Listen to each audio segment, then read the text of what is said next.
सीमा पर बसा था एक पुराना खंडहर, जिसे लोग डर से रात को छूने तक नहीं जाते थे। वहां के बुजुर्ग कहते थे कि उस खंडहर में इच्छाधारी नागिन रहती है, परंतु गांव के युवा इसे केवल एक कहानी मानते थे। इस गांव में सुहासिनी नाम की एक नई नवेली दुल्हन अपने ससुराल आई थी। सुहासिनी बहुत सुंदर और शांत स्वभाव की थी, पर उसमें कुछ रहस्यमय था।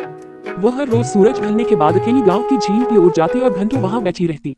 उसके पति अजय ने कई बार उससे पूछा कि वो वहां क्यों जाती है, लेकिन हर बार वह मुस्कुराकर टाल देती।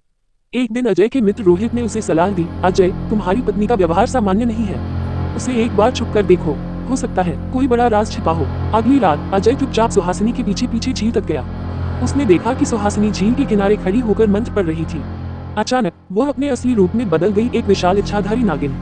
अजय के होश उड़ गए। सुहासिनी ने उसकी ओर देखा और बोली, तुम यहाँ क्यों आए हो? मैं ये सब तुम्हारे परिवार की रक्षा के लिए कर रही थी।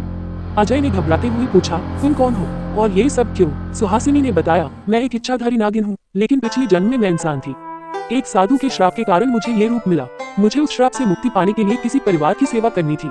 तुम सबका भला करने के लिए मैं यहाँ आई हूँ। अजय को अपनी पत्नी की सच्चाई जानकर गुस्सा भी आया और डर भी, लेकिन फिर उसने महसूस किया कि सुहासिनी ने कभी किसी को नुकसान नहीं पहुँचाया। वह उससे वादा करता है कि वह इस राज को किसी से नहीं बताएगा। इसके बाद सुहासिनी ने अपनी शक्ति से गांव के कई संकट टाले और धीरे धीरे सभी का दिल जीत लिया। परंतु ये राज सिर्फ अजय और सुहासिनी के बीच ही रहा। लेकिन क्या सुहासिनी को श्राप से मुक्ति मिल पाई, या उसका ये रहस्य कभी उजागर हुआ? ये रहस्य आज भी उस गांव में दबी जुबान से सुनाई देता है।